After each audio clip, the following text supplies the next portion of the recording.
public defender is an attorney employed by the community and responsible for giving legal aid without cost to any person who seeks it and is financially unable to employ private counsel. It is his duty to defend those accused of crime until the issue is decided in a court of law. The first public defender's office in the United States was opened in January 1913. Over the years, other offices were opened. And today, that handful has grown to a network of lawyers cooperating to protect the rights of our clients. The age of retirement comes all too soon for most public officials. Jesse Caswell, Deputy Public Defender, was no exception. 5 days away from compulsory retirement, he awaits the verdict of his last case. Taking into consideration all the evidence that's been presented, there's no doubt in my mind but that the defendant is guilty, and I so find. We'll continue this matter for 3 weeks. That will be the 17th for probation and sentence. Before adjourning, the court would like to take judicial note and bid farewell to Deputy Public Defender Jesse Caswell. He can retire, comforted by the knowledge of a lifetime spent upholding justice. The legal profession is going to miss him. Court will now adjourn until 2 o'clock this afternoon. Well, it's too bad you couldn't have won and gone out in a blaze of glory, Jesse. Losing isn't what I mind. It's quitting. Well, thanks anyhow for the obituary. With the 70th birthday only 5 days away, some men wouldn't bother reporting for work. But Jesse Caswell couldn't change the habit of a lifetime overnight. Hello, Bart. Busy? Hello, Jesse. What are you doing here? I have something for you. I thought I told you to take a couple of days off to go fishing. Just from my doctor's office. My annual report. Read it. Blood pressure, 148/72. Heart action, normal, no murmurs. Pulse, 76. Respiration, 18. Reflexes, normal. General physical condition, excellent. Well, this is wonderful. Why the long face? I'm in better condition than most men at 50. Now give me one good reason why I should retire. What can I do, Jesse? Regulations.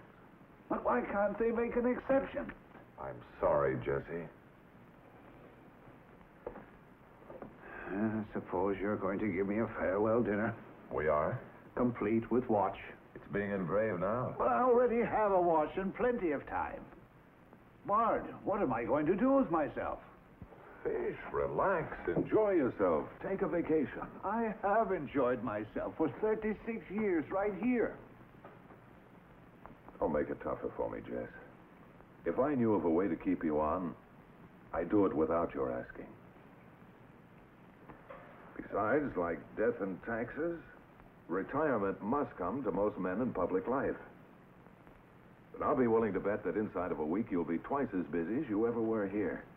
Well, I'll be calling on you from time to time for advice on some of these cases. Who's that in this case? Oh, it just came in. It's unassigned. Breaking and entering, Dalton Tool and Die Company, John Dalton. Haven't you poured over enough of these in your lifetime? Come on, hand it over, Jess. Bart, this case was made for me.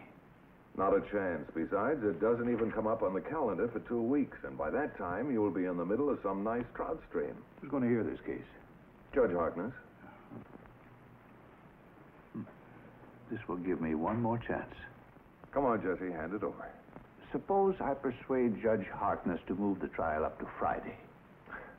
What am I going to do with you? Nothing. I'm going to see the judge. All right, Jesse.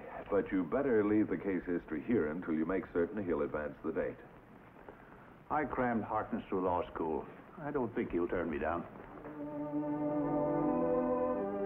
Jesse Caswell was right. Judge Harkness agreed to move the trial up to Friday, but told him not to expect clemency. I'm not a thief, Mr. Caswell. I didn't steal anything. Well, it says in the report you took a turret top attachment from the Dalton Tool Company. Did you? I borrowed it. You're charged with breaking and entering, and that's a felony. I was going to return it right after the weekend. Bud Taylor, the shop foreman, will tell you. You'll still get a year in a county jail and 1 to 10 if the judge decides to send you to the penitentiary.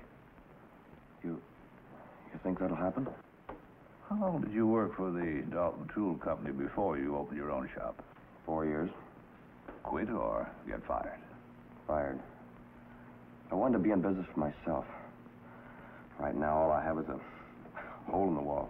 But I'm the boss, understand? Yes, yes. Anyhow, I've been getting by, waiting for a chance to branch out. Figured if I could grab off some subcontracting jobs for the aircraft plants, I'd really get rolling. And I wouldn't stop until I had a plant 10 times the size of John Dalton's.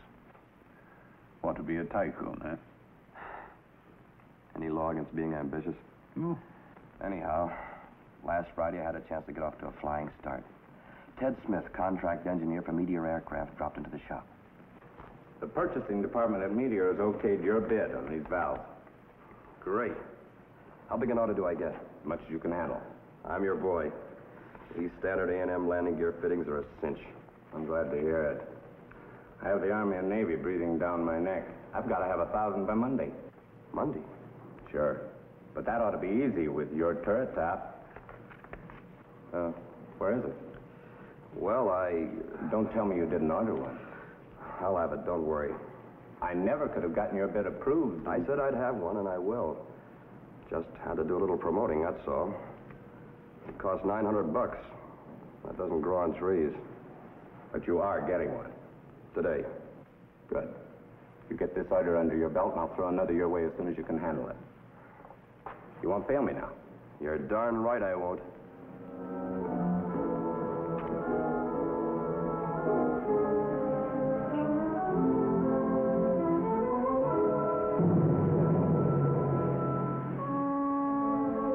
Let me take a look at my own machine.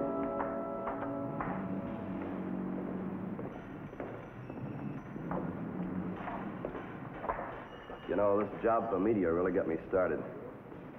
How about borrowing the turret top attachment for the weekend? You're a big man now. Why don't you buy one? I'll be able to when I finish the job. You know, I used to use this baby all the time. Even put my initials on it. But it belongs to the Dalton Company. The plant's closed Saturday and Sunday. Look, kid, it took me 10 years to get to be foreman here. I like my job, and I intend to keep it. And you know the old man's policy. Why, he's bugs on the subject. He can afford to be. You want a tip? Don't try to make $1 million. You're a good worker, Martin. And if you want me to, I'll even talk to personnel. Maybe Mr. Reynolds will let me hire you back. I'm in business for myself.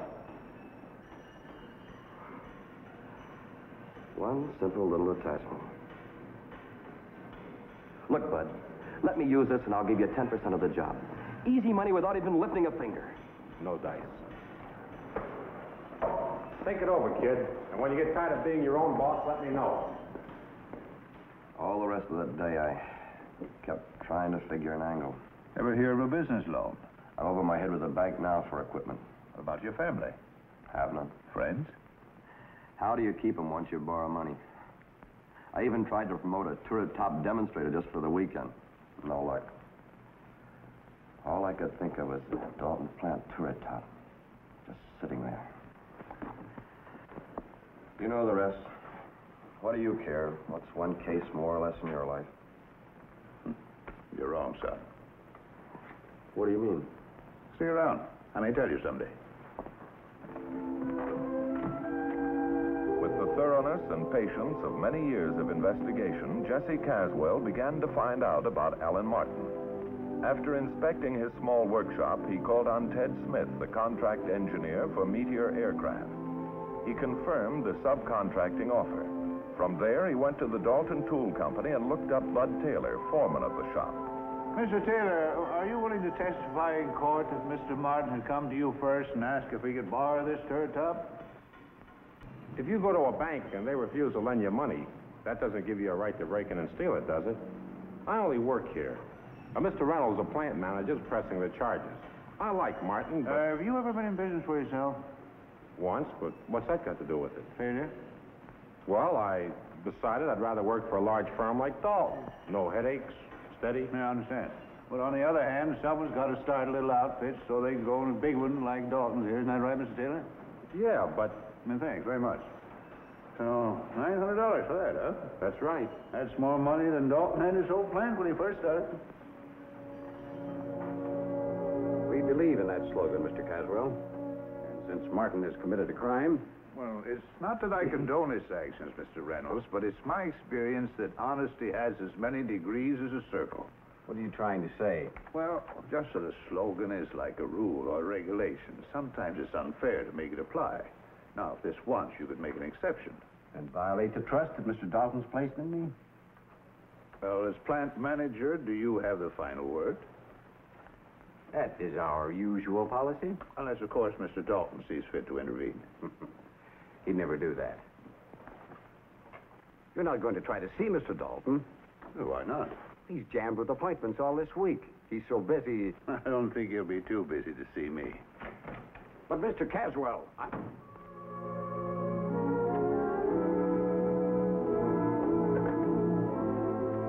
No more calls, please. I tried my best to avoid bothering you, John.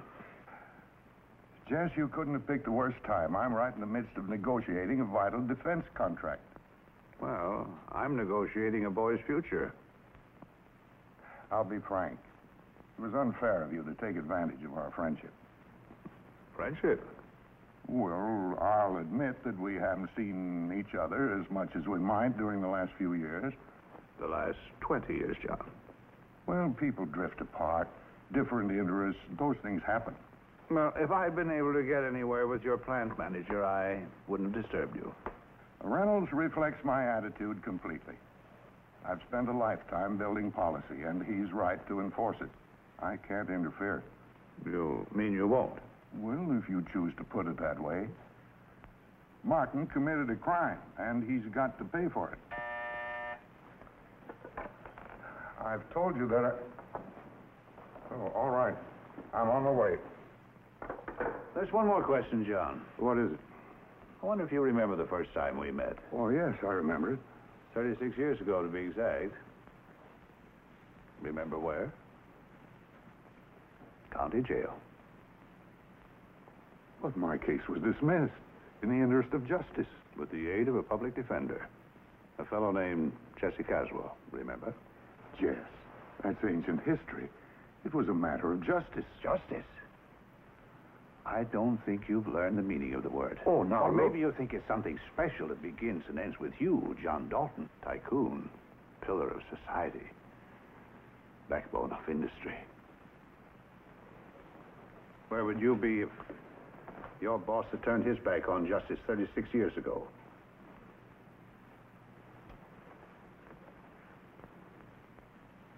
Honesty is the foundation of success.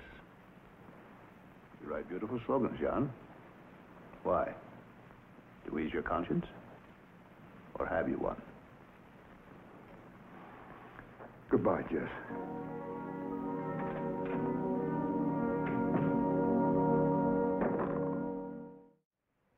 Late that same afternoon, a tired Jesse Caswell sat in my office and told me what had happened. I was more convinced than ever that I never should have allowed him to take this case.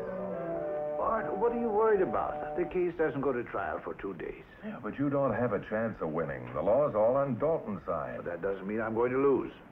Now, you've been in this game too long to bank on personal friendship. Besides, you just finished telling me he won't intercede. Only because I haven't found the right way to persuade him. Now, in my opinion, the best thing to do is to plead extenuating circumstances, to hope for probation or a light sentence. A man has to go to jail. There's no such thing as a light sentence. Jess, what are you going to do? I don't know. If I did, I'd be doing it. Now, if you want me to take over for you... I haven't hit the canvas, and you've got me counted out. Jess, go home and get some rest. I don't need any rest. I'm going to see Dalton. Yeah, but you just spoke to him. No, he spoke. I listened. Now I'm going to do the talking. Have you ever taken no for an answer? Not when I thought the answer should be yes.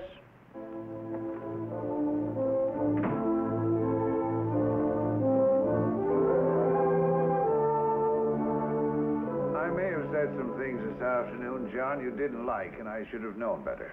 Is that why you came here, to apologize? If you want to accept it as such. When a man apologizes, he's made a mistake, and you pulled a whopper. Lecturing to me as though I were some broken-down bum sitting in the tank at Lincoln Heights Jail. Why did you bother to see me? You know, the trouble with your kind is that you never stop to look yourselves over. 40 years of practicing law, and where are you? A deputy public defender. A few $1,000 a year, the hard way, with a rocking chair waiting for you at the end of the line. What you think of me doesn't matter. Neither does that nobody that you're defending. I defended you once. Well, who needed you? I didn't break in any place. I'm not a thief. I'm John Dalton. John, dear. I'm sorry if I've interrupted. You haven't. I've nothing further to say. I gathered as much. I'm Mrs. Dalton. Jesse Caswell. How do you do? John, aren't you going to offer Mr. Caswell a drink? He's leaving, and so are we. I've overstayed my welcome now. I'm very happy to have met you, Mrs. Dalton. I feel sorry for you, John. You have so much to be thankful for. Next time I say we're leaving, don't question it.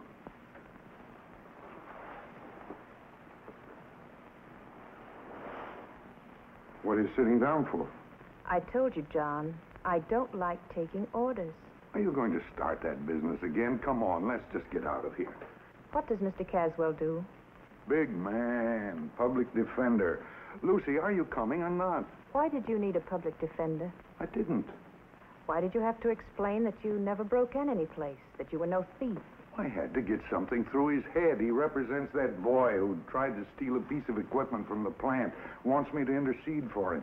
You know how I feel about honesty. I think I'm finally beginning to understand it. Now, Lucy, I don't intend to stand here and... Mr. Caswell said he was sorry for you. That's what I've been wanting to say for a long time. What are you talking about? You wouldn't understand. You're a big man who thinks he has everything he wants. But you've never found your place in the sun. Well, that's fine talk coming from a secretary. I'm your wife. Can't you understand that? You've given me everything I want, except the right to respect you. I know now why we're always running out, surrounded by people. It keeps us from facing each other, from seeing how little we really have. I don't know what you're talking about. If I'd known this was going to happen, I'd never have let that old man come in here. Why did you need a public defender, John? Oh, there's nothing to it. It happened 36 years ago. I had just come back from the war, and I knew even then I was going into business for myself. The firm I worked for was supposed to give me a bonus, and when I tried to collect to get money to open my shop, they wouldn't pay. Why not? Well, they claimed I'd borrowed against salaries due before I went overseas. Was that true? A few $100. Without that bonus money, I couldn't open my shop, so I took what was rightfully mine. And you were caught. The case never came to trial. The boss realized an injustice had been done, arresting a veteran, and he dropped the charges. And what about this boy Jesse is defending? Maybe this boy had a dream just the way you did. Oh, Tommy Rod. John, I beg of you, give Jesse the same chance to defend this boy as he did you. Caswell did nothing for me. He kept you out of jail. He made all this possible. And what do? Brush him off, humiliate him, just as you do me and everyone else who disagrees with you. Are you through? You haven't even heard me. I'm going to that dinner party. Then go alone and see how you like it. Lucy. Reynolds, in view of my old friendship with Mr. Caswell and with this case coming up for trial tomorrow, I felt it expedient that we discuss this matter without any further delay. As you wish, Mr. Dalton. I'm sure you know that I've reviewed this case with the district attorney. And with all due respect to Mr. Caswell, he feels positive of securing a conviction. I understand, but, Well, you're not suggesting that we withdraw these charges. well, Well, then perhaps there's some criticism about the way I've handled this. Oh, nobody's criticizing you, Reynolds. Then, if I may speak freely, by pressing this issue, Mr. Caswell, you've infringed upon the rights of friendship. Have I, John? Mr. Caswell is merely doing his job. And so am I, Mr. Dalton. Or is the purpose of this meeting to make it appear as though I personally were withdrawing these charges so that your slogan can remain sacred? Reynolds, I believe in that slogan. I believe in you. I believe in what you stand for. Now, have I been wrong? If so, then I prefer to resign right here and now. Oh, there'll be no necessity for... Thank you, sir. Will there be anything else? Then if you'll excuse me. You have the ball again, John. Which way are you going to run now? The same way I've always gone? Yeah. I guess we're both wasting our time.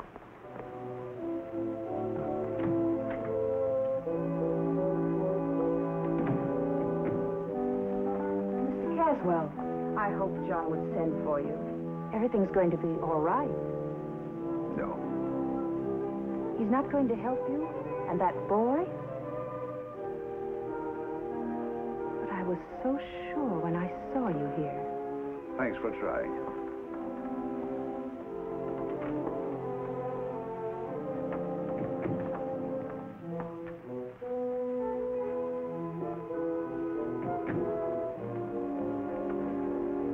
Lucy, what are you doing here?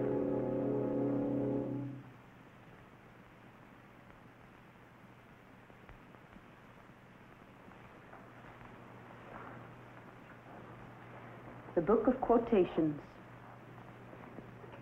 You live by it, don't you, John? Honesty is the foundation of success. That's as far as you ever read. You should have turned the page. What shall it profit a man if he should gain the whole world and lose his own soul?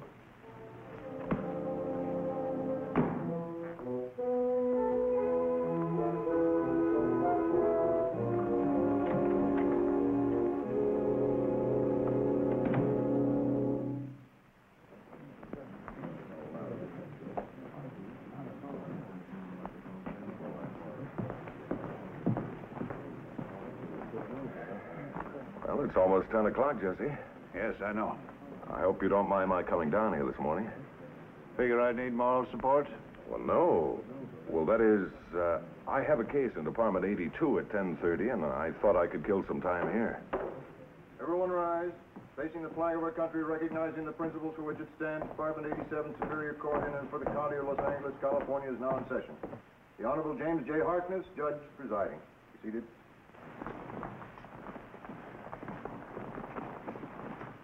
Your Honor, in the matter of Alan Martin, Mr. Dalton of the Dalton Tool Company and Mr. Klein of the District Attorney's Office and myself have discussed this problem rather thoroughly, and at this time, I would like to move that the matter be dismissed in the interest of justice. Do you concur in that motion, Mr. Klein? Yes, Your Honor, I do. So ordered. Let the record show that on motion of the public defender and concurred in by the district attorney that the case of Alan Martin, number 184326, is dismissed in the interest of justice. Once again, and for the last time, I'm sure, the court takes judicial note of the efforts of Deputy Public Defender Jesse Caswell.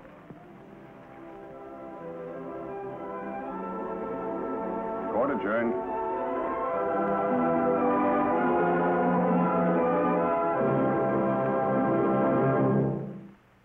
Well, that night we gave Jesse Caswell a farewell dinner and a gold watch. Alan Martin continued in business for himself and is doing well. And Jesse is still practicing law as special counsel for John Dalton. The case you have just seen was brought to a fair and just conclusion through the efforts of a public defender. Tonight, Philip Morris salutes Public Defender Aram A. Arabian for the state of Rhode Island, Providence, Rhode Island, and his staff for outstanding achievement in the cause of justice.